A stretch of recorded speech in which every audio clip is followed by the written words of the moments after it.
se licencia ou por algum motivo ele se afasta da Prefeitura de São Paulo, quem assume nesse momento é o vice. E o vice sempre é o braço direito do prefeito. Bom, antes de mais nada, bom dia, Gilmar. Bom dia, Pedro. Prazer estar aqui falando com vocês novamente, com a Rádio Trianon. E estamos aqui à disposição para discutir a cidade e falar sobre a cidade de São Paulo e sobre as eleições. Ok. Bom, estamos também aqui com o Bruno Hoffman da Gazeta de São Paulo, repórter da Gazeta. Bruno, tudo bem? Bom dia, Bruno. Bom dia, candidato. Bom dia, Pedro. Bom dia, Célio. Minha internet está horrível hoje, então qualquer coisa eu vou me segurar aqui enquanto eu puder. Tomara que dê tudo certo. Obrigado.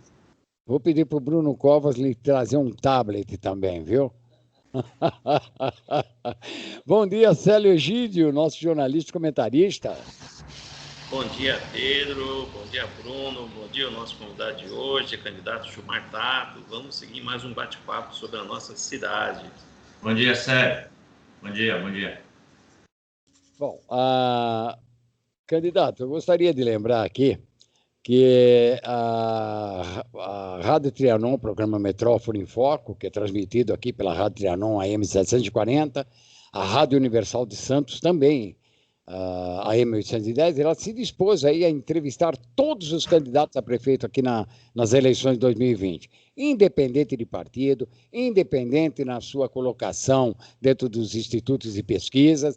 Então, são 14 candidatos, estamos abrindo o mesmo tempo, o mesmo espaço para todos os candidatos. Acreditamos que com isso a gente esteja aqui contribuindo aí para elucidar, né, o eleitor, que é quem vai decidir, quem vai realmente tocar a cidade aí nesses próximos 4 anos, mas passar para o eleitor, independente do partido, independente de colocação, as ideias e o plano de governo de cada partido. Eu acho que isso aí a gente contribui um pouco mais para a democracia, não é verdade?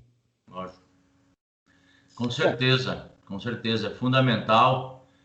Quem me dera se todas as TVs e rádios se comportassem dessa maneira e permitisse ao eleitor, aos cidadãos e cidadãs da cidade de São Paulo, o acesso às informações dos candidatos e das candidatas. Com certeza, na hora de votar, votaria com muito mais segurança, com muito mais informações e evitaria, eventualmente, eleger um aventureiro, uma pessoa que não tem experiência, uma pessoa que fica mentindo, uma pessoa despreparada, ou uma pessoa que apresenta propostas mirabolantes e sem conexão com a realidade. Então, tá de parabéns vocês todos, toda essa cadeia de vocês, esse pool, no sentido de permitir que os eleitores da cidade de São Paulo possam conhecer os candidatos e as candidatas. Eu estou aqui à disposição. A hora que você falar para disparar, falar, eu começo a falar e tem muita coisa para falar sobre a cidade e sobre o calendário eleitoral, sobre o nosso estado, sobre o país. Ok. Bom, eu vou deixar aí, normalmente eu abro aqui as entrevistas, mas eu vou deixar dessa vez começar com o Bruno e depois passar a palavra para o Célio. Bruno Hoffman, fique à vontade, vamos começar a entrevista aqui com o candidato Gilmar Tato, candidato à Prefeitura de São Paulo. Obrigado. Candidato, nos últimos anos, como você sabe, houve um fortalecimento do pensamento antipetista no Brasil, que culminou com a eleição do presidente Jair Bolsonaro em 2018. Naquela campanha, o rapper Mano Brown, no comício do Rio de Janeiro, no comício do próprio PT do Haddad, disse a frase: deixou de entender o povão, já era, uma crítica ao próprio PT. O partido, de alguma forma, deixou de entender o povão? Olha, talvez o Mano Brown tivesse razão em 2018. Eu nunca saí da periferia, viu, Bruno? Eu sempre fui uma pessoa que tem, assim, uma relação direta com os bairros da cidade. Eu estou há quase 40 anos, como mesmo o Pedro falou. Eu me filiei no PT em 81, mas antes de 81, já em 79, eu comecei a participar das reivindicações de bairros na cidade de São Paulo. Antes do PT, reivindicação por asfalto, por posto de saúde, por creche, por escola. Então, isso eu nunca perdi esses laços. E agora, se você verificar, assim, todas as pesquisas colocam que o PT tem mais de 20% na cidade de São Paulo. E esse 20% é na cidade toda. Desculpa. E se você for verificar de quem ganha até 3 salários mínimos, isso vai para 26%, 27%. Então, isso é a força do PT na cidade de São Paulo e na periferia, que é onde eu tenho o meu principal trabalho e aonde o PT está mais organizado, mais enraizado. Então, o PT, o que eu posso dizer é que nós estamos recuperando aquilo que nós perdemos em 2016, que teve o golpe da Dilma, teve o mensalão. Agora a gente percebe uma mudança de comportamento das pessoas. Eu tenho estado todos os dias na rua, tenho falado com as pessoas. Ontem mesmo eu fui no terminal do Varginha e no terminal lá do Grajaú e fui visitar uma cooperativa de reciclagem de lixo ali na Vila Prudente, que é um trabalho muito interessante, muito bonito deles. E o que eu vejo é uma simpatia muito grande pelo PT, várias pessoas que passam falam volta PT. E o comentário é assim, Bruno, olha, nós tínhamos as coisas na época do PT e a gente não dava valor. E agora a gente percebe o quão faz importante essas coisas que a gente tinha. E aí eles citam muito o Leve Leite, citam o bilhete único de 4 horas, que o Dória e o Bruno reduziram para as 2 horas. O próprio estudante fala que tinha o passe livre e deixaram de ter o passe livre. E também do ponto de vista saudade do governo Lula, quando o país estava em pleno emprego, tinha aquele programa Minha Casa Minha Vida, e eles vão falando. Por isso que eu falo que é fundamental você ter experiência, é fundamental neste momento de campanha e na vida das pessoas, as pessoas falarem a verdade. Porque a Prefeitura de São Paulo pegou 2 pessoas inexperientes, que mentiram, o Dória e o Bruno Covas.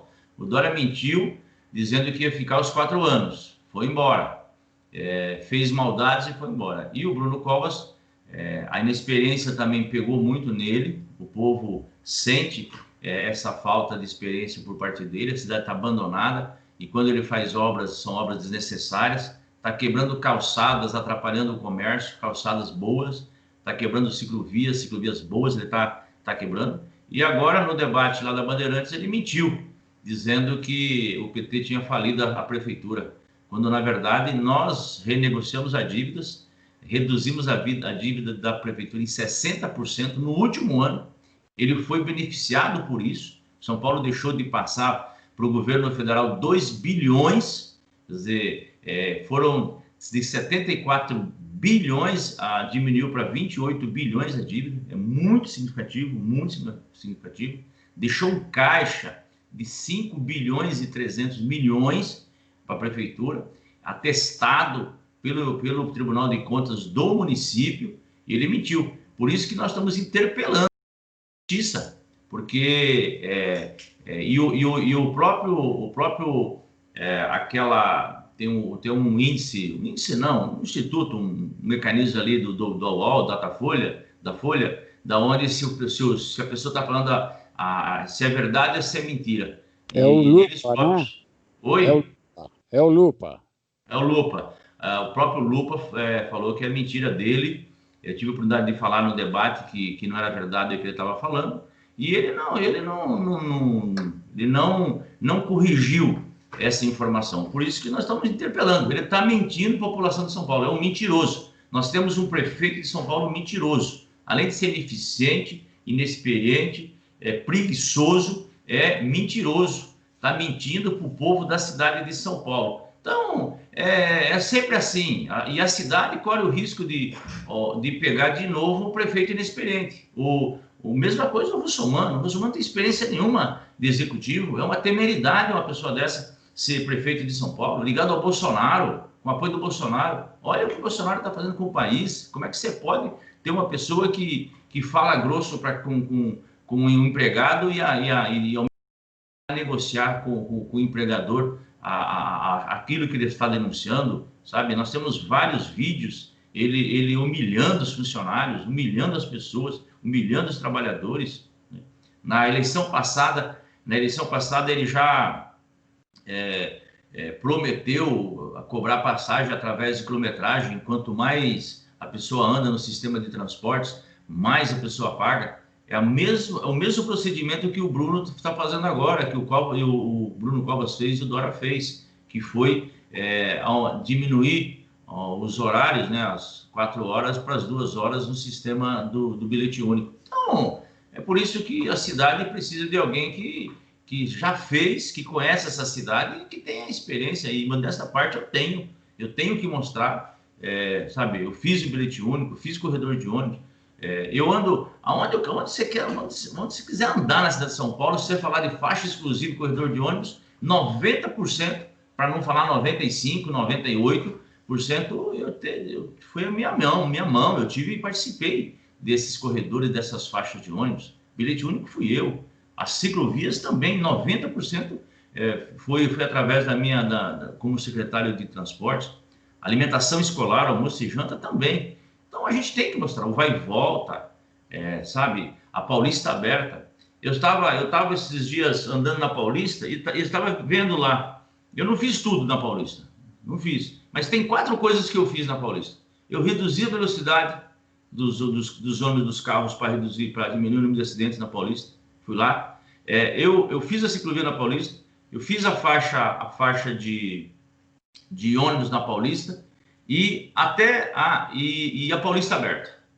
A Paulista aberta. Até aqueles desenhozinhos que eu não sei falar o nome agora, esqueci, que você tem no semáforo, aquela brincadeirinha de colocar o MASP no semáforo, sabe? Se é verde, no verde, amarelo e vermelho. Até aquela brincadeirinha fui eu que fiz. Isso eu fiz em todos os locais turísticos na cidade. A brincadeirinha, não tem, mas é mais para deixar a cidade mais leve. E o que eu acho que o que eu mais gostei disso foi o do Adoniran Barbosa, quando o artista fez, que é o mais legalzinho de todos. O MASP também é muito bonito, do Teatro Municipal. Então, são coisas que eu tenho uma vivência, eu participo da cidade. O pessoal fala, mas e na periferia, o que você fez? Eu fiz CT no bairro, eu descentralizei a prefeitura, eu fui secretário de implantação das subprefeituras.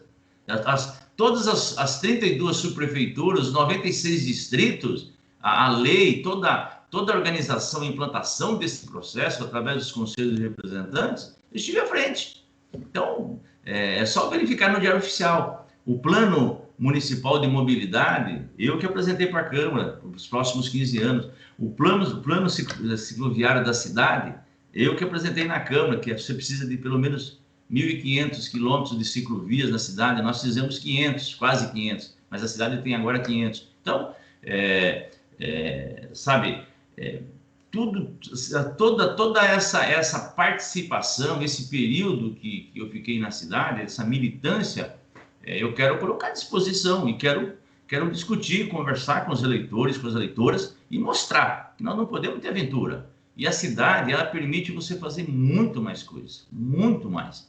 Ela tem dinheiro, hoje tem 18 bilhões e meio em caixa. A cidade, só no Fundurb tem 1 bilhão. Então é possível você fazer 40 mil casas populares, 10 mil só no primeiro ano, através de mutirão, através de autogestão. É possível você fazer uma regularização fundiária na cidade, precisa ter vontade política para isso. É possível fazer um processo de reurbanização de favelas. Com a renegociação da dívida, está permitindo a prefeitura captar empréstimos, inclusive internacional. Então você pode fazer coisas novas na cidade, você pode reformar as escolas, isso gera empregos, você pode mudar o padrão de contratação da prefeitura através de cooperativas. Eu falei por cooperativa de reciclagem. Você pode pegar de 2,1 bi, que é o que a prefeitura gasta em varrição, em coleta de lixo. Se você pegar 500 milhões disso e colocar para as cooperativas, para os catadores, para aquelas pessoas fazerem a coleta do lixo, o transporte e a negociação direto, aquela parte que é orgânica, você manda para fazer hortas comunitárias, para fazer adubo hortas comunitárias. E aquela parte que é reciclável, você faz a negociação direta, sem atravessador, com a indústria do plástico, do vidro, da lata. Isso tem um valor agregado fantástico, dá para você criar milhares de empregos na cidade, e a cidade fica limpa, a cidade vai ter a reciclagem. Então, e isso gera empregos. Você pode contratar cooperativas também de costureiras para poder confeccionar uniforme escolar, todas as roupas de cama dos profissionais da área de saúde, tantos hospitais, UBS, Rede Horas Certas, as UPAs, quer dizer, tudo isso você pode incentivar que as pessoas gastem esse recurso no bairro, através da economia solidária, fortalecer o micro, o pequeno, o médio comerciante do bairro, os serviços do bairro, criar uma moeda própria local, então, criar um banco comunitário. Gente, são tantas coisas que você pode fazer, tudo visando emprego, tudo visando emprego.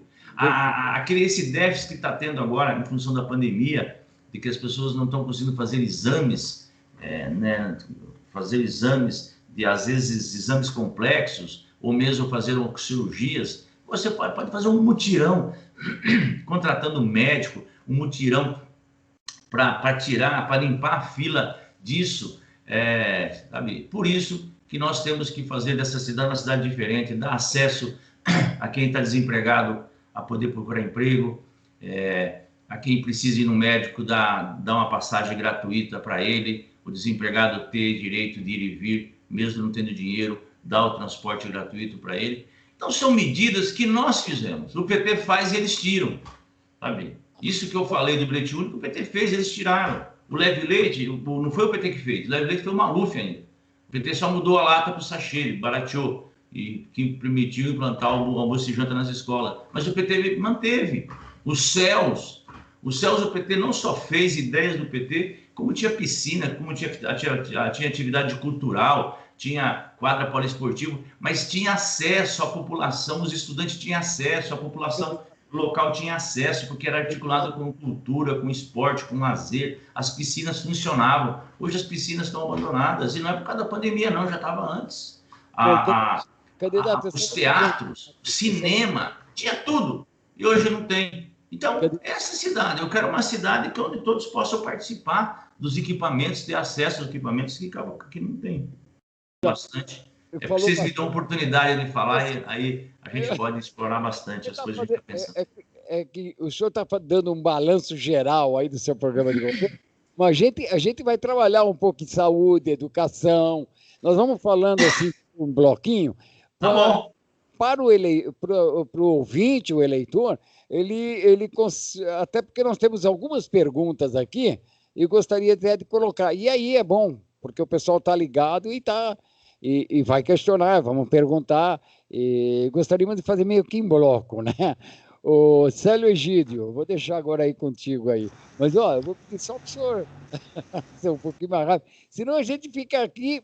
Não, está tudo bem, está tudo em ordem. Tá bom, vamos fazer ping-pong então, eu prometo falar menos. Tá legal. O Célio Egídio. Candidato Gilmar Tato, vamos falar de um ponto muito importante, que é a tarifa zero, né? Que é uma parte do seu programa de governo. Como vai ficar a questão da tarifa zero? Porque é uma crise de transporte urbano na cidade de São Paulo. Tivemos um movimento muito grande, né, dos 20 centavos. Então, como vai solucionar e de onde vai sair esse dinheiro para pagar, né, a tarifa zero? Porque nós estamos vivendo uma grande crise fiscal aí, tanto no município quanto na União e no Estado, em virtude da própria crise da pandemia. Onde vamos tirar dinheiro para a tarifa zero? Então, o sistema de transporte está em colapso no Brasil inteiro. Nós vamos precisar da ajuda do governo federal. São poucas as cidades que têm subsídio. São Paulo tem subsídio. E está aumentando o subsídio na cidade de São Paulo para o transporte. Outras cidades não têm. Então, vai ter que ter uma solução nacional sobre essa questão do transporte urbano de passageiros. Porque caiu o número de passageiros, caiu já 60%. 40% do número de passageiros na cidade de São Paulo. Em relação à tarifa zero, nós temos que caminhar para isso, viu, Célio? Veja, antes do bilhete único, o usuário, quando ele pegava 3 ônibus, ele pagava 3 passagens. Aí nós instituímos o bilhete único, ele passou a pagar uma. Então já é um caminho. Nós instituímos de que pessoas acima de 60 anos não pagam passagem, já é um caminho.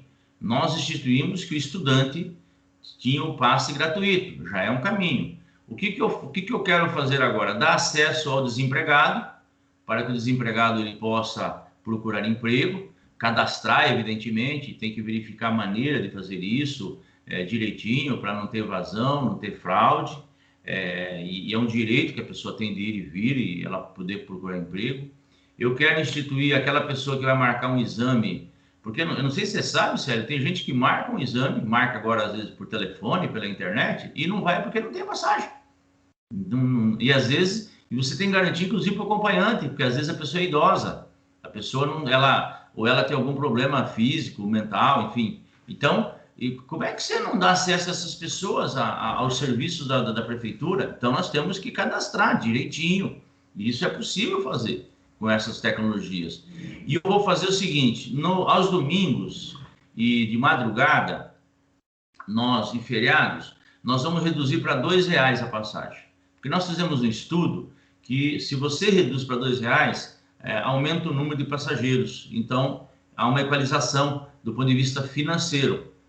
É isso que nós vamos fazer. E não tem como você aumentar a passagem num momento de crise desse. Os passageiros vão cair ainda mais. É isso que o pessoal tem que entender. O usuário, ele não aguenta mais pagar a passagem. Então, tem várias experiências em vários municípios no Brasil e mesmo lá fora no mundo que nós estamos estudando. Então, essas primeiras medidas eu vou fazer no primeiro ano. E, ao mesmo tempo, vou estudando, vou verificando as finanças da prefeitura, vou verificando como é que vai ser a relação com o governo federal, de a gente ter aporte do governo federal e fontes de financiamento do transporte público. Algumas ideias a gente tem. Vou te dar um exemplo. O Fundurb, que eu falei que tem 1 bilhão, 30% foi aprovado no plano diretor que nós fizemos no governo do Haddad, e eu participei, 30% é para a mobilidade. De repente, você pode pegar esse dinheiro e fazer o aporte no transporte público.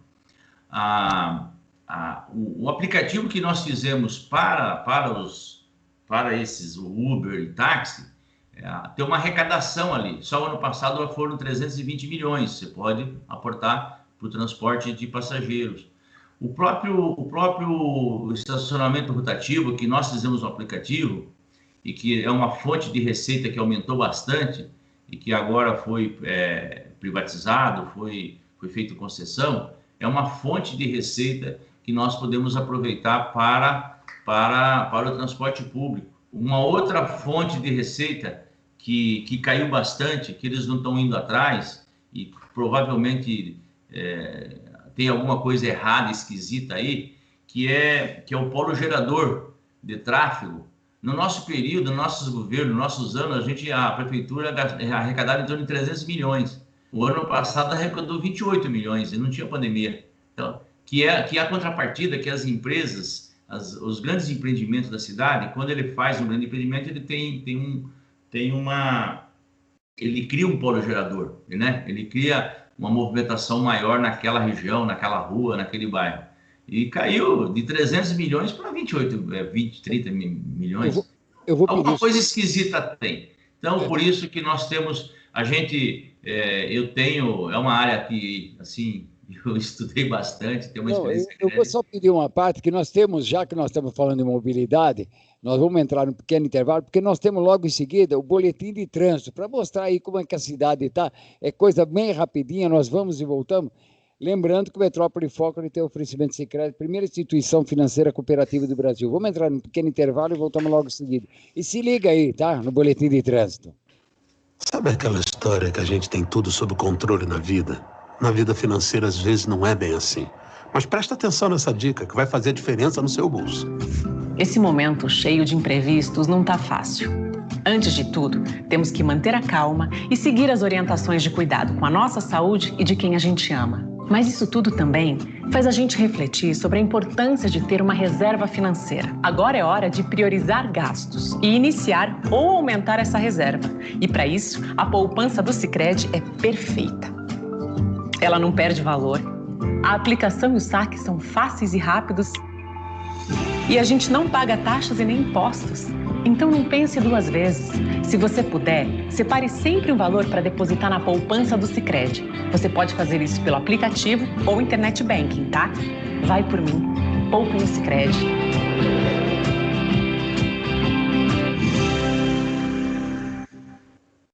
Nove horas e 29 minutos.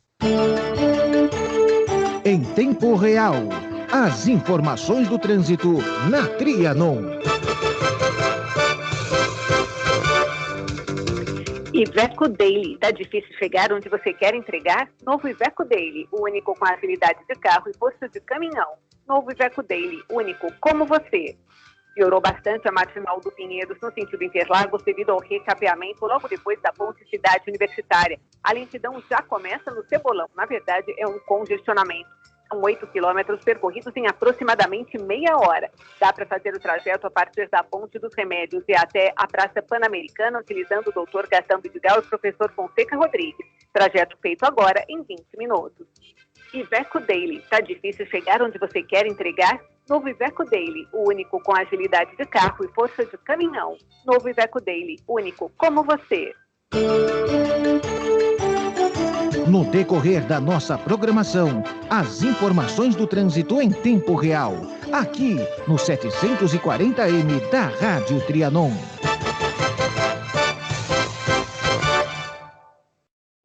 As matrículas para o Colégio Objetivo já estão abertas. O Objetivo tem mais de 50 anos presente no ensino dos seus filhos, na educação infantil, nos ensinos fundamental e médio e também no pré-vestibular. E foi eleito o melhor colégio e o melhor curso de São Paulo, segundo o Datafolha. Colégio Objetivo, educação de qualidade. Acesse objetivopertodevocê.com.br. Em toda a caminhada, há sempre um objetivo. Feitos Assessoria, assessorando o crescimento do seu negócio. Assessoria contábil e fiscal, assessoria em administração de pessoal, legalização de empresa, declarações de imposto de renda, pessoa física e jurídica, licenças CETESB, bombeiros e prefeitura. Entre em contato conosco. Telefone 4705-5107. WhatsApp 99538-8523, 95297-6359 ou pelo e-mail contato@feitosassessoria.com.br. Avenida das Conchas, 678, Cidade de São Pedro, Santana do Parnaíba. Se você tem dúvidas ou quer receber orientações sem compromisso, consulte a Feitos Assessoria. Ouça todas as quintas-feiras a partir das 15 horas. Duas na Tri, um programa a serviço da educação. Apresentação de Silvia Vinhas e Malu Mota. Uma parceria da Rádio Trianon, Unip e Objetivo. Rádio Trianon AM 740. Informação, prestação de serviço, utilidade pública. Só podia ser aqui, na Rádio Trianon de São Paulo e Universal de Santos. Trianon. Eleições 2020.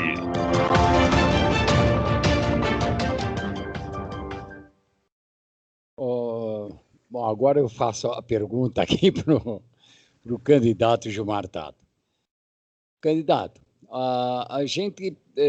nós estamos vendo agora aí essa retomada às aulas, né?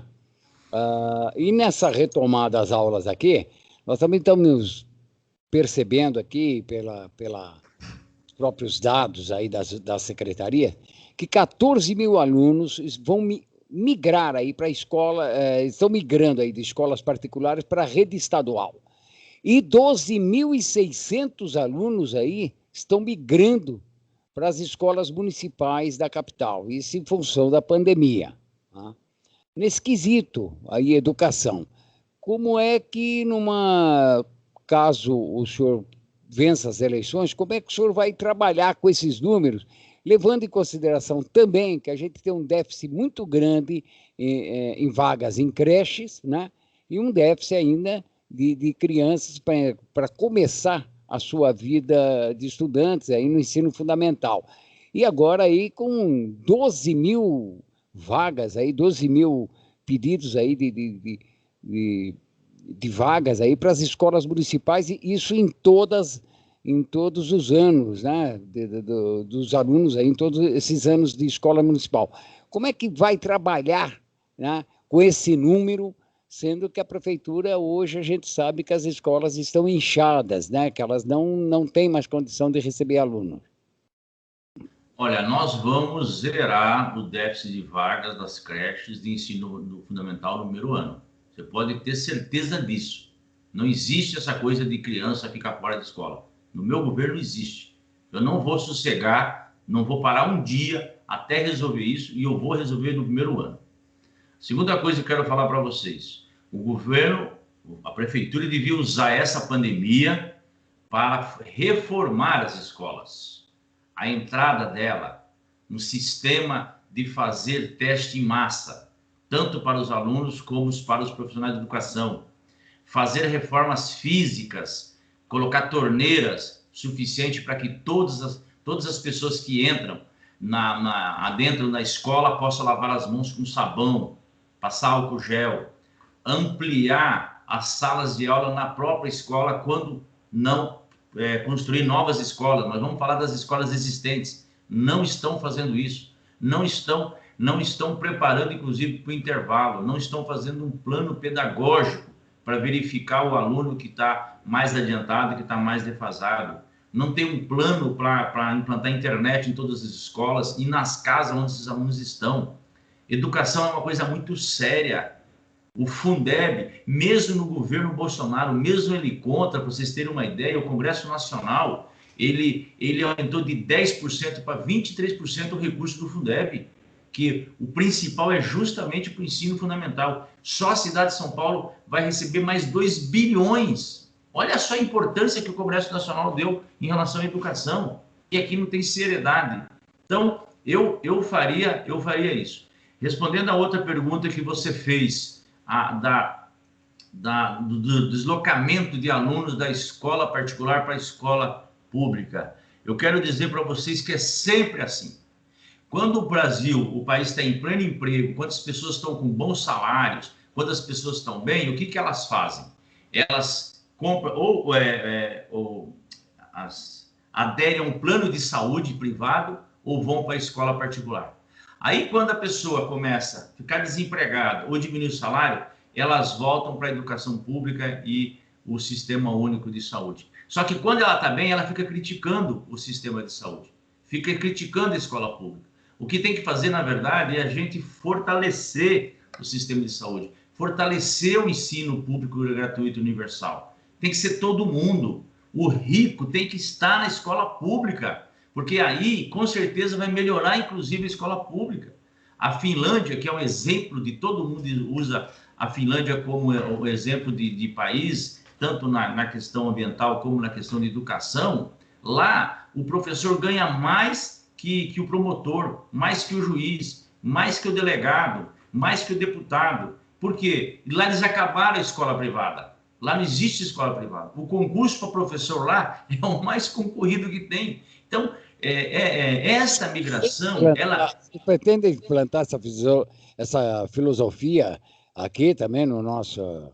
Eu gostaria, na cidade de São Paulo. Mas isso é um projeto de país, que você tem que começar nos municípios. É evidente, tudo que a gente fizer na cidade de São Paulo tem repercussão no Brasil. Nós vamos fazer uma educação inclusiva, uma educação libertadora, uma educação de qualidade, com equipamentos, com computador, com internet, qualificando os professores, fazendo com que os professores tenham curso de graduação, pós-graduação. Então, você tem que, quando você fala em educação, você tem que valorizar quem ensina. E o ensino presencial, ele é fundamental, necessário. E você tem que articular com a comunidade.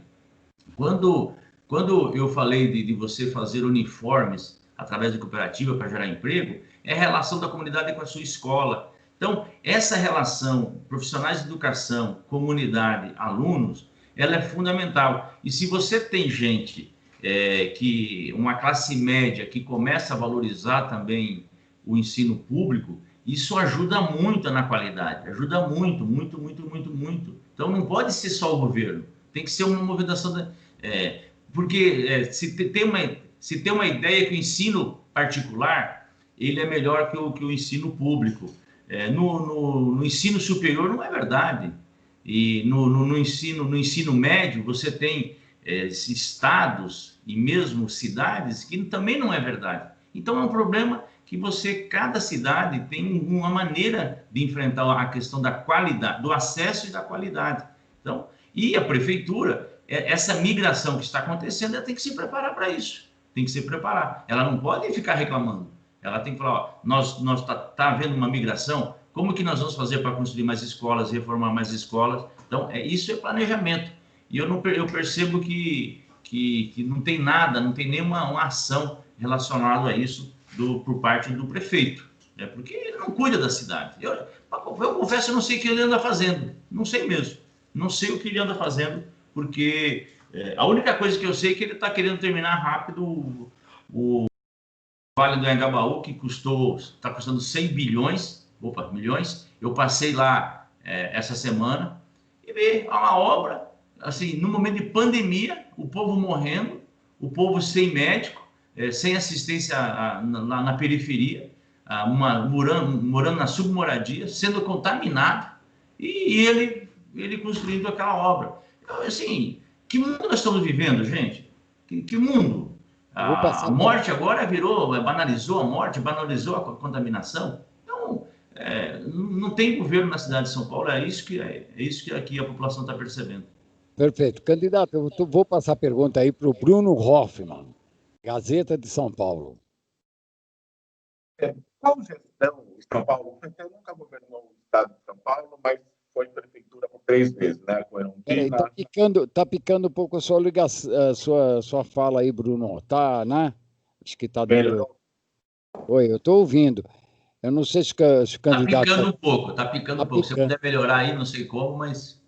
A internet aqui ficou hoje. Qual gestão em São Paulo é a sua preferida do PT? E seria uma espécie de modelo para a sua eventual gestão? A da Erundina, da Marta Suplicy ou do Fernando Haddad? São momentos diferentes, histórias bastante ricas e conjunturas diferentes. Mas, evidente, eu não sei se é porque é a última, mas eu gostei mais da do Haddad, que é mais moderna. Ele teve uma visão de cidade, presente. Não é uma visão de cidade futura, ele tem uma visão de cidade presente. Para você ter uma ideia, as faixas de ônibus, qualquer canto da cidade, se você estiver em São Miguel, tem faixa de ônibus para o centro. Se você estiver em Itaquera, tem para o centro. Se você estiver lá, eu estou falando no fundão, na divisa. Em Guaianazes tem para o centro. Na cidade de Tiradentes tem para o centro. E aí, assim vai, na cidade de Mar, Pedreira, lá no Grajaú, Parelheiros, em Boimirim, Campo Limpo, Brasilândia. Então, ele fez em toda a cidade. Nós fizemos mais, acho que acabou sendo 420 quilômetros de faixas de ônibus. Nós aumentamos a velocidade de 12 km por hora para 22 km por hora, 23. As pessoas ganharam 30 dias por ano de tempo. É como a pessoa ela ganha mais um mês de férias, para vocês terem uma ideia da qualidade de vida. Isso tem impacto, então, do ponto de vista do tempo, tem impacto do ponto de vista econômico, tem impacto do ponto de vista da saúde, que essas pessoas elas ficaram menos exalando CO2, sabe? Então, isso que acaba acontecendo? O tempo de vida também aumenta. E foi feito um estudo para os Dr. Saldívia, lá da USP, quanto que a pessoa ganhou do ponto de vista de anos a mais. Então, isso foi no governo da Haddad. As ciclovias também, uma coisa que a cidade não estava acostumada a ter, foi incorporado hoje a ciclovia na cidade. Se discute agora a qualidade, como fazer mais, fazer na periferia, fazer aqui, fazer ali, mas é importante e aumentou o número de bicicletas. Essa ideia de as pessoas ocuparem as ruas, ocuparem a cidade, se apropriar da cidade, o carnaval de rua, que milhões de pessoas curtem o carnaval, isso aquece a economia. Aliás, essa área da cultura é uma área que eu quero atuar muito, muito, porque além de abrir uma janela do ponto de vista da criação para a juventude, ela evitar ficar no ócio, ela gera emprego que vocês não têm ideia na periferia, sabe? Então, eu quero uma das frentes de criação de emprego também, investimento na cultura. Tanto é que hoje a prefeitura gasta menos de 1% na cultura. Eu quero aumentar para 3%. É o único lugar que eu estou carimbando o percentual. Então, o plano diretor que ele fez, né, um plano diretor que prioriza as pessoas morarem, trabalharem, estudarem e se divertirem no próprio bairro, de preferência. Se não, usar o sistema de transporte, priorizar a construção de imóveis, de edifícios, aonde você, no quarteirão onde você tem corredor de ônibus, é um plano dele. Você usar o térreo, geralmente o térreo dos apartamentos, dos prédios, alguns locais para estacionamento, serve como estacionamento de carro, loja de carro, para venda de carro. Outros, esse térreo, ele serve... Eu pego no meu prédio, o térreo sai no estacionamento do prédio. O que você tem que fazer no térreo? Você tem que fazer lojas. Você tem que fazer lojas, área de serviço, para evitar que as pessoas se desloquem para os outros lugares. Então, você pode ter no térreo padaria, você pode ter açougue, você pode ter a farmácia, você pode ter, enfim, a papelaria. Já levou essa ideia para o síndico? Hã? Levou essa ideia para o seu síndico? Não, porque aqui o meu prédio ele foi construído já e o térreo sai no estacionamento do próprio prédio. Olha, e isso, gente, para o prédio é ruim, mas para as pessoas que estão no bairro. Então, poderia ser um centro de lojas para o próprio prédio e para a rua. Isso significa você se apropriar da cidade. As calçadas mal feitas. Então, tudo isso o Haddad fez. Além da secretaria que ele criou de política para as mulheres, esse empoderamento em relação à questão de política para as mulheres, a questão da Secretaria de Igualdade Racial, a Transcidadania, que foi um projeto que teve prêmios, o programa Braços Abertos, que teve prêmios internacionais. Então, ele renegociou a dívida. Como é que eu não posso falar como é que eu não posso dizer que essa cidade não foi melhor essa gestão, né? E fora os céus, os hospitais, eu vou deixar a pergunta para o nosso jornalista e comentarista Sérgio Egídio. Candidato, vamos lá, candidato. Nós tivemos aí nos últimos 4 anos a efetivação de várias parcerias privadas efetivadas pela prefeitura, inclusive editais aí de concessões e privatizações. Como será o governo do PT? Nós teremos estatizações ou privatizações? Aquilo que está onerando o Estado, ele permanecerá no Estado? Como será a configuração do PT no século XXI, com as demandas e a crise fiscal que se avizinha? Eu confesso que eu não acredito muito nessas PPPs, não. PPPs e a prefeitura entrando com o dinheiro, com o imóvel, com tudo, e o empresário não entra com nada. Eu vou dar um exemplo para você que não é de PPP, de concessão, mas eu vou chegar na PPP. Nós fizemos o aplicativo do estacionamento rotativo. Acabamos com o Franelinha, aquela pessoa lá que vendia o Zona Azul. Era uma fraude danada. Era uma indústria. Nós pegamos, modernizamos, organizamos, fizemos, a prefeitura começou a arrecadar bastante, muito. E eu fiz esses aplicativos, a gente chama de protocolo aberto. Qualquer empresa de aplicativo podia baixar, e se você tinha acesso, você podia baixar de quem você quisesse. Aí a prefeitura pegou e deu para um só. Antecipou receita, que é ilegal. Inclusive, eu vou rever essa concessão, que a antecipação de receita e da maneira que fez é ilegal. As PPPs na área de moradia aqui, a prefeitura cedeu a área para os empreendimentos privados, só que não cedeu para quem ganha até 3 salários mínimos. Então, a prefeitura comprou áreas, tem muitas áreas aqui da prefeitura para fazer a moradia, e a moradia não é moradia popular. Quem ganha até 3 salários mínimos não tem acesso. Que PPP é essa? PPP para classe média, para rico? Eu não estou falando que não tem que ter casa para eles. O Minha Casa Minha Vida, que o Bolsonaro acabou, e que não pôs nada no lugar, colocou casa amarela, tal, mas não existe plano nenhum de moradia, não tem. Então, o que nós vamos fazer? Nós vamos pegar essas áreas que não foram usadas, que não estão sendo usadas, que a prefeitura comprou, nós vamos fazer um plano de construção de moradia para quem ganha até 3 salários mínimos, a começar pela região central, que você tem vários imóveis que estão abandonados. Eu fui, antes de ontem, no Dia Mundial do Sem Teto, no Dia Mundial do Habitat pela ONU, eu fiz uma caminhada na Rua Boa Vista, nós fizemos um protesto lá, junto com o movimento de moradia, pelo protesto contra o fim do CDHU, que é uma empresa que tem mais de 50 anos, que foi que mais construiu casa popular na cidade de São Paulo, e depois eu fui visitar,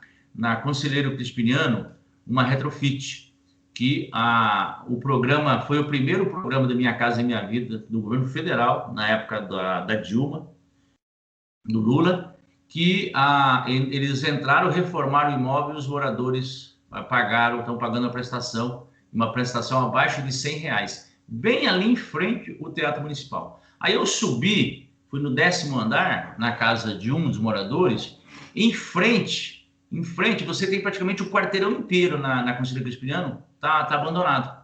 O que é aquilo? Nós vamos ter que cadastrar esses imóveis, aplicar o IPTU progressivo, que o plano diretor que o Haddad aprovou na Câmara, para que, se ele não der utilidade a esse imóvel, que pode ser qualquer utilidade, tanto para moradia como para comércio, a prefeitura desapropria através desse mecanismo, e aí você faz um plano de moradia popular nessa região central. Então, são mecanismos que a gente pode usar. A PPP, dependendo de como que ela é estruturada, sabe? Porque às vezes, é verdade, se o empresário ele de boa fé e ele está bem estruturado, às vezes ele tem condições de pegar financiamento no BNDES, mas com o governo Bolsonaro é muito difícil ele abrir linhas de crédito para isso, na área de construção. Por exemplo, na área de reciclagem, se essas empresas de coleta de lixo topassem fazer isso, fazer PPP junto com a prefeitura, uma parte a gente faz com as cooperativas, porque elas têm capacidade de comprar caminhões através de Finame, através do BNDES. Mas com o governo Bolsonaro não dá, ele está destruindo o BNDES também. Então, eu sou bastante cético e não sou muito otimista em relação a você ter uma política de PPPs na cidade de São Paulo. E eu vou rever todos os contratos das OSs. Candidato, só para ser assim, bem específico para o nosso ouvinte, por exemplo, Interlagos, ela será pública ou privada? Por exemplo, pública. Perfeito, só para saber isso. Pedro? Não, já que falou em Interlagos é uma estrutura que ela consome muito dinheiro da própria prefeitura, né? E parece que agora ainda tem um embate aí, porque a gente não sabe se a única função de Interlagos, Interlagos CDI aí a Fórmula 1, esse ano não teve, até por questões óbvias aí nesse momento de pandemia, mas parece que não vão mais reformar esse contrato. E com isso aí vai ficar aquele elefante branco ali, e tem que dar uma certa... tem que destinar ele para algum tipo de atividade. O que vai fazer... O parque não é elefante branco. Você tem 2 represas, o nome Interlagos, você tem a Guires e tem a Guarapiranga, você criar um parque... O que nós faríamos com o Autódromo de Interlagos hoje, né? E ele consome muito dinheiro da prefeitura e ele não tem, assim, ele não é aberto ao público, ele não tem uma serventia... Você matou a charada. Assim, se continuar a Fórmula 1 em São Paulo, nós vamos brigar para continuar. Aliás, foi no governo do PT que a Fórmula 1 veio para São Paulo. Sempre eu tenho o dedo do PT, foi na época da Erundina. E agora quase que São Paulo perde na época aqui dos tucanos, da turma do Acelera, da turma do carro. O senhor é daquela área ali, né? Sou. Daquela da Capela do Socorro. Então, ali é o seguinte, se continuar a Fórmula 1, nós temos que brigar para ter a Fórmula 1. O kart lá, aquela corrida de kart tem uma reivindicação, inclusive ter oficinas. Na época do governo da Erundina, foi feita uma oficina mecânica lá, de cursos de mecânicos. Então, você pode dar utilidade naquela área, mesmo quando você não tem a Fórmula 1. E é uma fonte de receita. Essa é a primeira parte. A outra, você é uma tua charada. Na melhor das hipóteses, você dá acesso à população. Você cria um mega parque. Ué, isso é coisa ruim para a cidade? A cidade de pedra, a cidade permeabilizada. Então, você pode fazer aquilo lá um grande parque. E é uma área de manancial.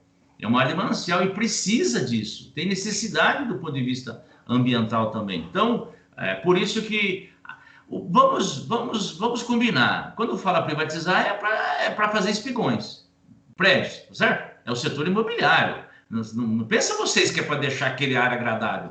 É para encher mais de carro. É para você, aquilo que já tem um congestionamento grande lá, muito grande. Se não fosse as faixas de ônibus, o povo, a grande maioria perdia mais de 2 horas para atravessar a ponte. E você fazer um grande empreendimento imobiliário naquela área é para congestionar mais. Quando você tem na região central área que é ainda desocupada. Então, está errado a maneira da cidade crescer. Por isso que eu sou contra. A especulação imobiliária lá, na área de manancial, do lado de lá do rio, sendo que lá tem necessidade de preservação ambiental, de você fazer mais parques. Então, cada um tem um jeito de ver a cidade. O empreendedor imobiliário, ele olha aquela área e fala, nossa, aqui dá para fazer 20, 30, 50, 60 edifícios de 40 andares. É verdade. Só que qual que é o impacto disso para a cidade como um todo? É muito grande. Por isso que a gente tem que ter, quando a gente vota, tem que pensar 2 vezes antes de votar, porque a cidade, ela caminha conforme você elege os seus representantes. O Minhocão é um exemplo disso. Perfeito. Ele agradou toda aquela área lá da Santa Cecília. Esse monotrilho aí que os tucanos fizeram, essa coisa feia para a cidade, que Deus me livre, entendeu? Que não funciona, caro, precisava fazer isso com a cidade, que agora vai ficar aí anos, 50, sei lá quantos anos, 100 anos, até alguém derrubar esse negócio, porque acaba com o paisagismo da cidade, acaba com a beleza da cidade. Então, o monotrilho nós deixamos pro Levi Fidelis. Deixa ele falar do aerotrem dele. Eu vou pegar, nós vamos entrar no pequeno intervalo, mas eu quero só lembrar para você o seguinte. Eu adoro Interlagos, mas eu tenho uma mágoa com Interlagos. Por culpa de uma corrida, a minha filha ia prestar um vestibular lá na região de São José, lá, que é na antiga OSEC, né? Sei. Eu morei ali atrás. Ela ia prestar um vestibular para medicina e eu morava para cá da ponte. Então tinha que atravessar a ponte. E ali estava tendo corrida. Rapaz, fui levar minha filha e, conclusão, não conseguiu chegar e ela perdeu o vestibular. Então, eu tenho aí uma mágoa com Interlagos, com o autódromo, né? E ele precisa resolver essa pendência aqui comigo, tá bom? Vamos entrar no intervalo, voltamos logo em seguida. Lembrando que o Metrópole em Foco, ele tem um oferecimento Sicredi, a primeira instituição financeira cooperativa do Brasil. Sabe aquela história que a gente tem tudo sob controle na vida? Na vida financeira, às vezes, não é bem assim. Mas presta atenção nessa dica, que vai fazer diferença no seu bolso. Esse momento cheio de imprevistos não tá fácil. Antes de tudo, temos que manter a calma e seguir as orientações de cuidado com a nossa saúde e de quem a gente ama. Mas isso tudo também faz a gente refletir sobre a importância de ter uma reserva financeira. Agora é hora de priorizar gastos e iniciar ou aumentar essa reserva. E para isso, a poupança do Sicredi é perfeita. Ela não perde valor. A aplicação e o saque são fáceis e rápidos. E a gente não paga taxas e nem impostos. Então não pense duas vezes. Se você puder, separe sempre um valor para depositar na poupança do Sicredi. Você pode fazer isso pelo aplicativo ou internet banking, tá? Vai por mim. Poupe no Sicredi.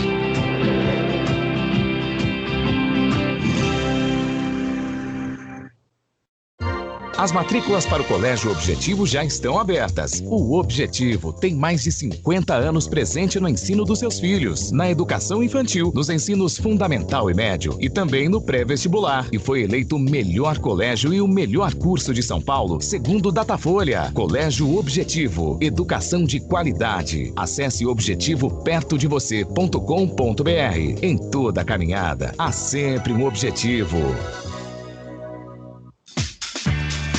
Feitos Assessoria, assessorando o crescimento do seu negócio. Assessoria contábil e fiscal, assessoria em administração de pessoal, legalização de empresa, declarações de imposto de renda, pessoa física e jurídica, licenças CETESB, bombeiros e prefeitura. Entre em contato conosco. Telefone 4705-5107. WhatsApp 99538-8523, 95297-6359 ou pelo e-mail contato@feitosassessoria.com.br. Avenida das Conchas, 678, Cidade de São Pedro, Santana do Parnaíba. Se você tem dúvidas ou quer receber orientações sem compromisso, consulte a Feitos Assessoria.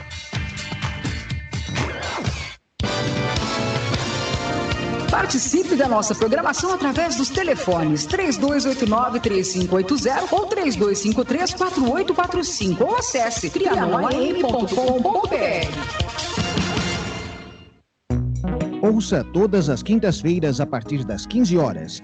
Duas na Tri, um programa a serviço da educação. Apresentação de Silvia Vinhas e Malu Mota. Uma parceria da Rádio Trianon, Unip e Objetivo.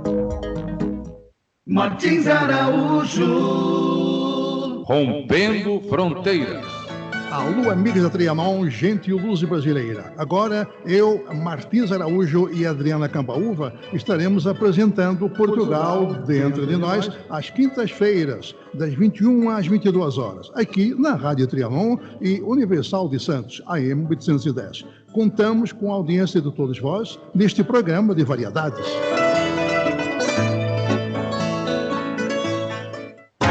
Rádio Trianon AM 740. Informação, prestação de serviço, utilidade pública. Só podia ser aqui, na Rádio Trianon de São Paulo e Universal de Santos. Trianon. As matrículas para o Colégio Objetivo já estão abertas. O Objetivo tem mais de 50 anos presente no ensino dos seus filhos, na educação infantil, nos ensinos fundamental e médio e também no pré-vestibular. E foi eleito o melhor colégio e o melhor curso de São Paulo, segundo o Datafolha. Colégio Objetivo, educação de qualidade. Acesse objetivopertodevocê.com.br. Em toda a caminhada, há sempre um objetivo. Rádio Trianon AM 740. Informação, prestação de serviço, utilidade pública. Só podia ser aqui, na Rádio Trianon de São Paulo e Universal de Santos. Trianon. Eleições 2020.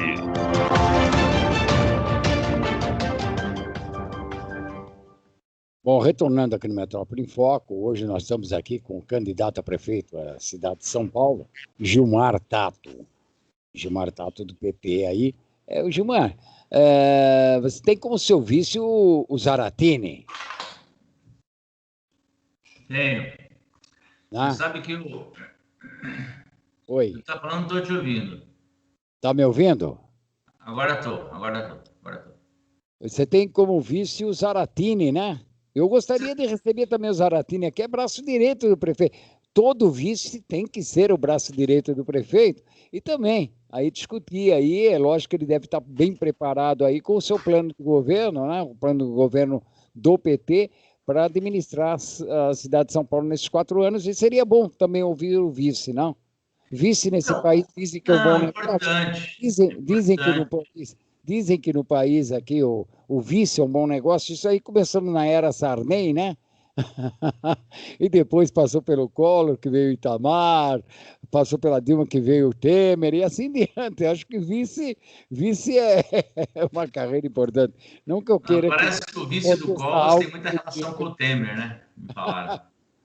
Não que eu queira que aconteça algo contigo. Não. Eu e o Zaratini, nós somos da direção do PT municipal. Quando eu fui presidente do PT, ele foi secretário de comunicação. E aí, depois nós somos deputados juntos, deputados estadual juntos. Depois fomos secretários juntos, com a Marta. Ele foi secretário de transportes e de abastecimento. Aí depois eu fui para a Secretaria de Transportes, ele foi para a Secretaria aí depois eu fui para a Secretaria da Implantação das Subprefeituras, aí implantei, aí ele saiu de transportes, ficou um tempo fora e foi para a Secretaria das Subprefeituras.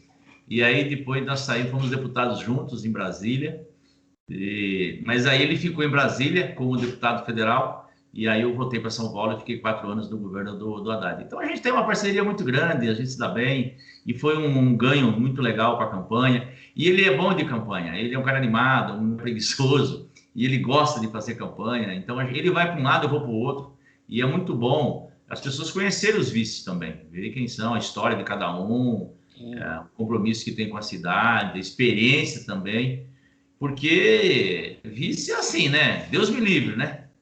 Nós do PT, os vices do PT não tiveram muita sorte, porque todos os prefeitos, as 2 prefeitas e o prefeito ficaram os 4 anos, né? Diferente dos tucanos, que não fica nem 2 anos e vão embora. Os 3 prefeitos do PT ficaram os 4 anos na cidade de São Paulo, que é que eu pretendo fazer também. Então, no caso do Zaratini, não é que ele não vai ter sorte, a gente vai dar muito trabalho para ele. Ele vai ter muitas funções e nós vamos, até porque a cidade é grande, precisa de muitas parcerias. O PT tem uma equipe muito grande. Esses anos de existência do PT e o fato de a gente ter participado de muitas administrações municipais e também do governo federal, você criou assim uma inteligência, pessoas que estão na universidades, que estão no movimento social, que tem experiência. Então, eu já vou chegar embalado. O primeiro dia, vocês vão ver o que vai acontecer nessa cidade. As pessoas vão sentir a diferença, porque a gente já chega com experiência, já chega embalado. Eu já sei o que tem que fazer, o que tem que fazer, e sei aonde emperra, sei aonde a pessoa está te enrolando. Então, essa é a vantagem. E nesse momento de pandemia, você precisa ter um prefeito que tem experiência, um prefeito que sabe aonde estão os nós e vão aí. Não dá para a gente perder 1 ano, 2 anos. Olha o que a cidade está perdendo com o Dória. O Dória era só pirotecnia. Era só, entendeu? Só fake. Aí ele sai e fica o Bruno. O Bruno é como se desse um pirulito para ele e falou, o que eu faço agora? Então, e até hoje ele não descobriu o que é ser prefeito de São Paulo.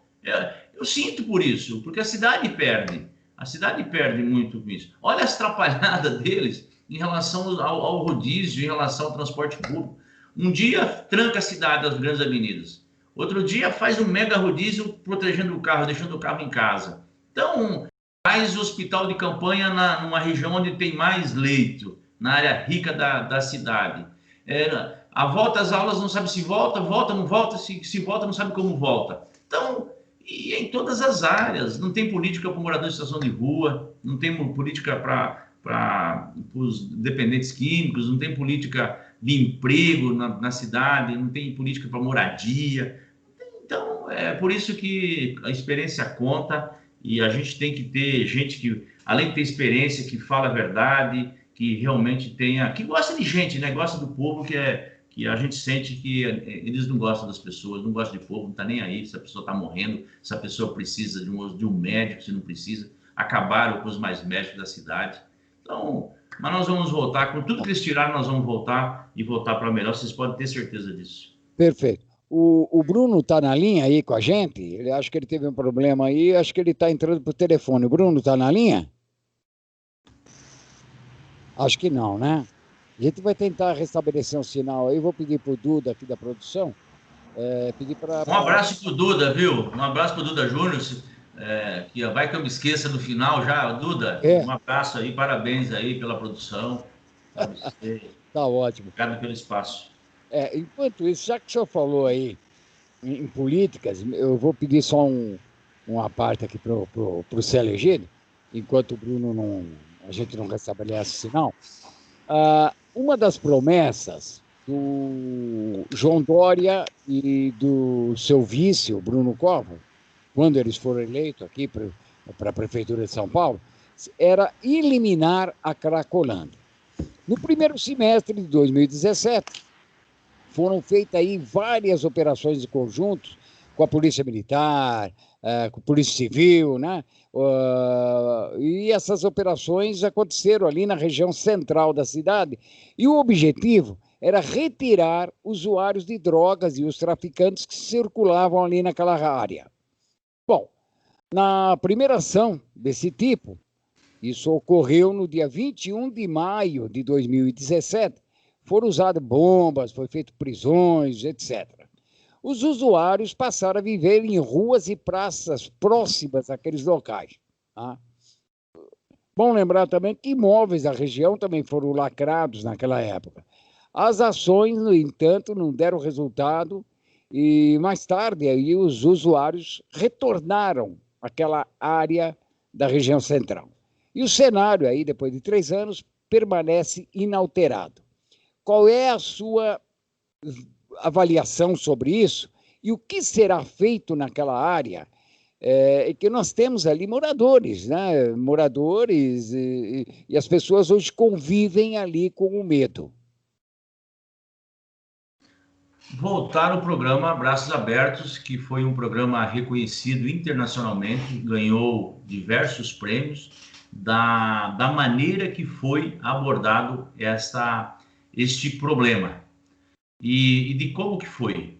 De cada 10, Pedro, cada 10 pessoas que usaram de usuário de crack, 9 saíram do crack.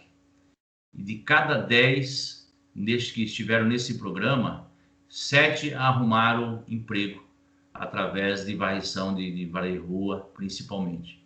Então, e um programa que envolvia várias áreas. É um programa de uma ação conjunta em relação à parte da saúde, a parte do SUS, dos médicos, enfermeiras, a parte da assistência social, que envolve profissionais nessa área da assistência social, gente que entende, sabe como abordar, sabe. Os médicos, você tem também a parte de psiquiatria, que, tá certo? Tem um tratamento específico para isso. A parte da assistência social, que tem uma abordagem específica, que você tem, cada pessoa tem que ser cuidada de forma individual. Aquela parte de você dar moradia para essas pessoas, que pode ser locação através de aluguel, ou mesmo moradia para essas pessoas. Tem gente que tem família, tal, tem criança. Então é isso: emprego, moradia, assistência social e área de saúde. E você tem que, neste processo, você tem que ter um espaço para as pessoas poderem lavar a mão, ir no banheiro, lavar sua roupa. É um conjunto do ponto de vista do tratamento, de pensar as pessoas do ponto de vista de um ser humano que tem dignidade e que pode, eventualmente, se recuperar e ter novas oportunidades. Isso, a outra tem a ver com o traficante, tem a ver que aquele usa essas pessoas, tá certo? De forma inaceitável. Aí é polícia. Aí é polícia. Aí polícia civil, inteligência, a articulação, Guarda Civil Metropolitana, também polícia militar, polícia civil. Você tem que ter uma articulação, polícia federal, porque isso também tem uma intersecção com o crime federal. E envolve também, quando fala de inteligência, também a questão bancária. Quer dizer, você tem que ter métodos de combater o crime, que não é possível que a polícia não consiga fazer isso. Então, e estava diminuindo bastante lá, diminuindo muito. O Haddad, ele era um entusiasta desse programa, porque a cada semana estava diminuindo, estava indo bem o programa. Aí vem o Dória, ele simplesmente esparrama aquele pessoal. E aquela região ali é uma região centro da cidade. Nós estamos falando da Estação da Luz, tem a própria Estação da Luz, né? Tem aquele museu lá do livro, a Sala São Paulo, você tem vários teatros ali. Ali é um corredor cultural. Então, ali é uma região que a minha proposta é justamente aquela que eu falei. Se você tem edifícios, prédios, que você tem condição de reformar e ocupar, do ponto de vista de moradia, você ocupa. Agora, tem prédios ali que eu acho que tem que derrubar, não tem mais solução. Ele está tão velho que você tem que refazer. E entra o setor imobiliário, tá certo? Você faz um plano, pode ser um plano de intervenção urbana mais complexo, maior, que passe, inclusive, eventualmente, para você dar um destino ao Minhocão, que é ali do lado, que é toda aquela região. Você tem empresas ali, empresas grandes, a Porto Seguro, por exemplo, tem um projeto muito bonito de ajudar a recuperar aquela área. É uma área além da luz, é todo aquele você sai do centro indo para Barra Funda.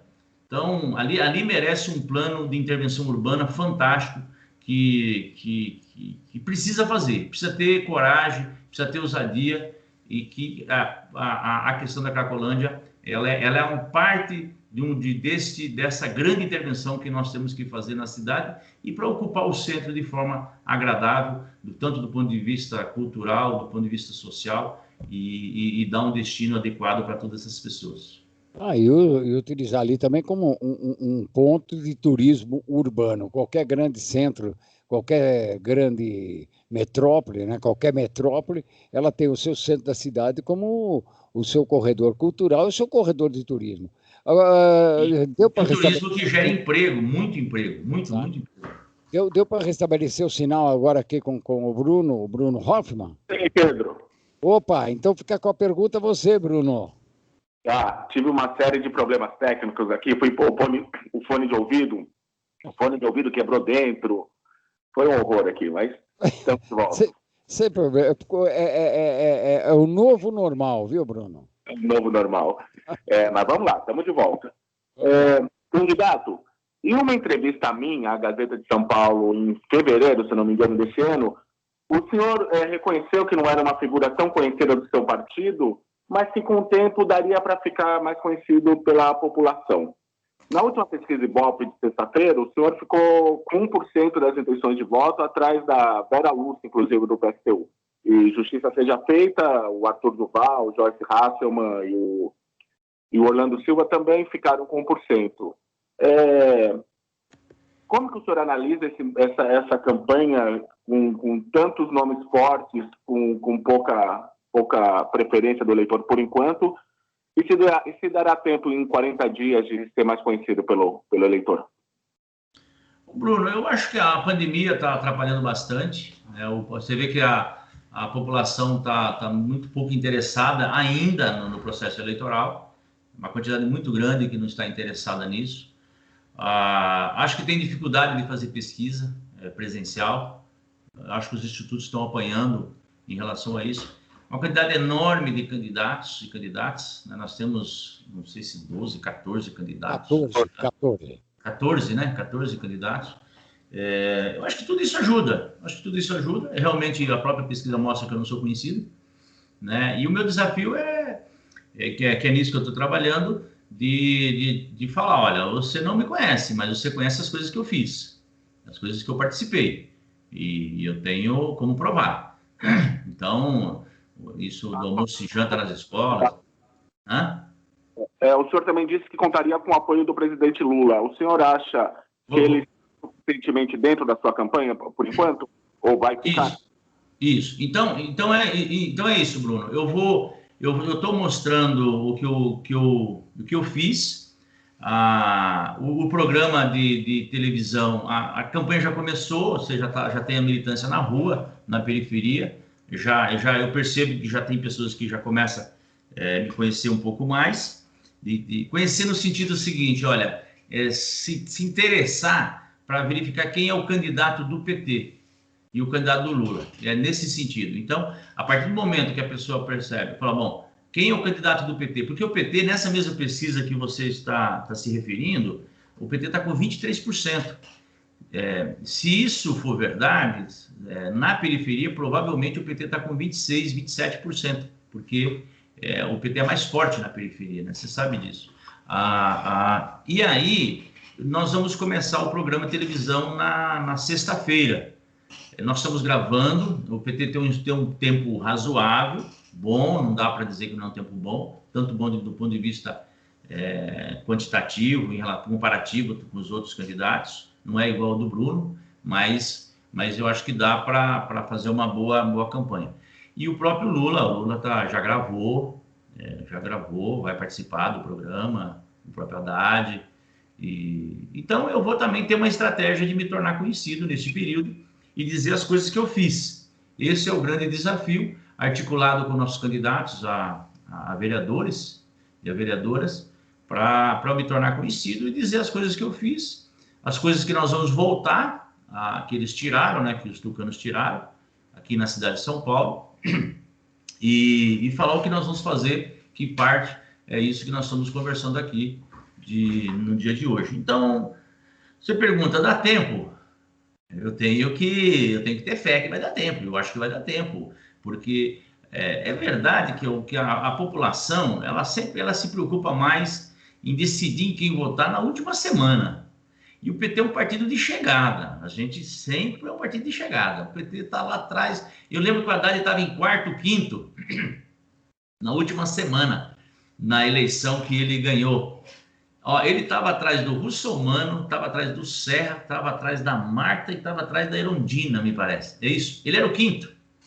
Não sei se você lembra. Na última pesquisa, antes de boca de urna, foi lá para uma quinta-feira, quarta, quinta-feira. Ele era o quinto, gente. E olha que o Haddad, né, foi ministro do Lula. E foi para o segundo turno e ganhou do Serra. Então, gente, o pessoal fala, mas como é que você tá tão animado? Você sai na rua todo dia. Eu, terminando aqui, eu já vou lá para Praça Ramos, depois eu vou lá lá na área da Cracolândia, vou lá visitar, e depois vou para Estação Barra Funda do metrô. Então, todos os dias estou saindo na rua, estou gravando, estou dando entrevistas, e é um ânimo muito, muito legal. Estou gostando, porque é a oportunidade de a gente apresentar proposta para a população tão sofrida, e eu percebo que dá para fazer. A prefeitura tem dinheiro, não é verdade que é uma prefeitura pobre. A prefeitura tem dinheiro em caixa, tem capacidade de arrecadação. Nessa pandemia, a arrecadação aumentou 6,5%, gente, dos dados de janeiro a agosto desse ano, referente a janeiro a agosto do ano passado. Então, imagina se não tiver pandemia, não voltar o aquecimento da economia, e nós vamos impulsionar esse aquecimento. A cidade vai ser uma cidade plena em empregos? Não, porque parte disso é evidente que precisa do governo federal. É uma pena que a gente tenha um Bolsonaro lá. A questão de moradia, a quantidade que precisaria de moradia, o que nós vamos fazer é insuficiente, mas é o que nós vamos fazer. Nós vamos fazer a nossa parte, enquanto o PT não volte para governar o país. Então, por isso que nós vamos ter que trabalhar muito, dia e noite, e nós vamos cuidar dessa cidade e cuidar desse povo, dessa cidade, com certeza. Perfeito. O Célio Egídio, vou deixar a pergunta com você agora. Candidato, indo o PT para o segundo turno, com quem vocês deixariam ou subiriam no palanque com o PT? E não sendo o PT um dos dois lá do segundo turno, qual palanque que o PT subiria? Subiria com Bruno Covas, subiria com Márcio França, subiria com Russomano? Quem sobe e quem desce do palanque do segundo turno, candidato? Ô Célio, tem duas coisas em campanha eleitoral. Primeiro, você não pode escolher adversário. E segundo, se eu não posso escolher adversário, eu não sei quem que vai para o segundo turno comigo. Então, eu sei que eu vou para o segundo turno. Tem duas vagas. Eu só quero uma. Eu só vou ocupar uma. A outra, vocês opinam aí. Então, eu quero dizer que eu estou preparado, não importa quem venha para o segundo turno, mas eu vou disputar e quero ver eles que tratem de trabalhar para pegar uma outra vaga, porque uma é minha. Eu estou convencido que nós vamos para o segundo turno, eu vou ser o próximo prefeito da cidade de São Paulo. Não tenho dúvida disso. Bom, eu vou seguir um pouco a linha aí do Bruno Hoffmann. Candidato, a gente sabe aí que uma campanha ela é considerada aí sempre de alto custo, né? Ainda mais aí de São Paulo. E emissoras de TV, hoje, por conta da própria pandemia, resolveram abortar os debates. Então, até agora só houve um debate e foi na Band, né? E é tradicional os debates políticos começarem na Band, na emissora. Isso virou assim uma tradição, pelo menos na cidade de São Paulo, né? Em outras cidades também, mas falando aqui da cidade de São Paulo, é uma tradição, né? Mas foram 11 candidatos para esse debate. Muita gente diz o seguinte: o que se viu não foi um debate, foi o circo dos horrores, né?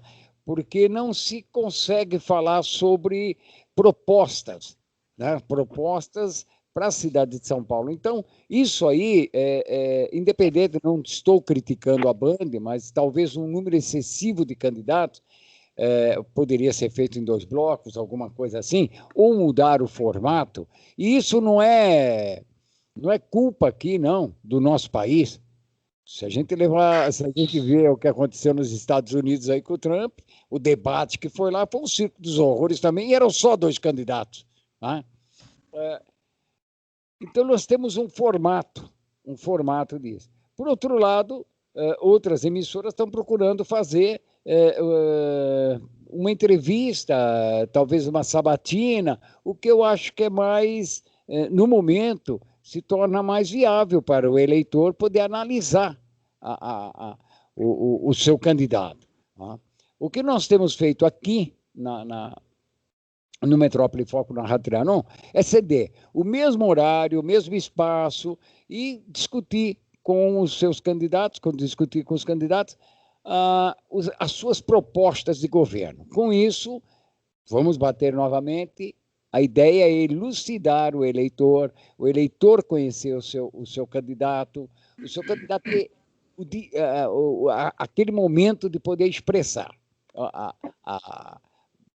a sua visão de cidade de São Paulo. Quem vai decidir, na verdade, é o eleitor na urna. Ele vai decidir quem é que soube convencer, quem é que tem propostas palpáveis, né? Tem muitos candidatos que já chegaram por aqui com propostas da esfera federal. Isso ele não vai conseguir fazer, tá? Propostas de leis estaduais. Então, foge um pouco das coisas. Então, se não tiver centrado, as coisas não vão acontecer. Nessa sua visão, é lógico que para um segundo turno fica muito mais fácil um debate, né? Porque aí são só 2 candidatos, sobra tempo para todo mundo e é muito mais fácil. Qual é a sua visão nesse modelo de debate, no modelo de entrevista? O que o senhor acha? O que o senhor avalia em cima de tudo isso? Queria fazer 3 comentários, Pedro. O primeiro, que eu me preocupei em apresentar propostas. Vamos lembrar, quem assistiu o debate. Eu respondi sobre Cracolândia. E olha, era 45 segundos e 30 segundos. Então, isso que vocês me perguntaram sobre a Cracolândia, eu acho que eu falei 1 minuto, 2 minutos. Então, é difícil. Você tem que sintetizar, não é fácil. Ainda mais que foi a primeira vez que eu participo de um debate com 11 candidatos como candidato a prefeito. Nunca participei. Então, eu respondi sobre Cracolândia. Eu falei sobre o leve leite. A pergunta que eu fiz para o Bruno Covas foi por que eles fizeram essa maldade, usei esse termo, essa maldade com as crianças de tirarem o leve leite.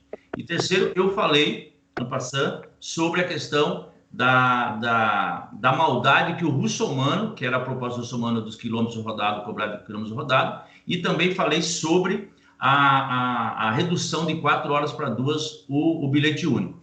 E falei que eu ia implantar o passe para os desempregados. Então, se você observar do tempo que eu falei, eu apresentei propostas, eu não só critiquei. Esse é o primeiro comentário. Eu tive a preocupação de ir lá mostrar que eu sou um cara que conheço a cidade, tenho experiência e tenho proposta. Que fiz, tenho experiência, portanto, e tenho proposta. O segundo comentário me chamou a atenção a abertura das falas, todo mundo criticando o PT, falando do PT. Eu falei, mas, gente, o candidato aqui tem 1%, 2%, que eu não estou entendendo esse negócio. É aí que eu percebi que o pessoal está com medo de novo do PT. E aí saiu, acho que foi no dia seguinte, eu já tinha pesquisa do Datafolha, e nós temos pesquisas nossas também. E tem a pesquisa do Ibope, com 23% do PT, eles endoidaram. Eles estão doidos, estão desesperados.